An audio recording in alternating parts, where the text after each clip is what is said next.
This is an example of the standard approach plate, which requires not only the approach plate, but also a full ramp link on the top surface or landing.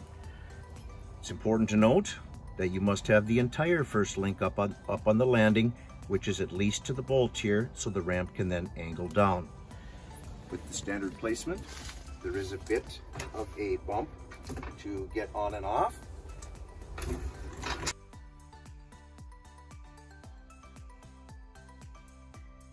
This is an example of the upper load-bearing approach plate, which, as you can see, rests just by itself on the upper landing or threshold. It also butts up against the face to provide a very secure placement, and the ramp will not move in this case. The benefits of this load-bearing approach plate is that it provides a smoother transition onto and off of the ramp. As you can see, there's no bump at all. And it is especially beneficial for power wheelchairs, scooters, and manually assisted chairs, as well as flight cases and hand trucks.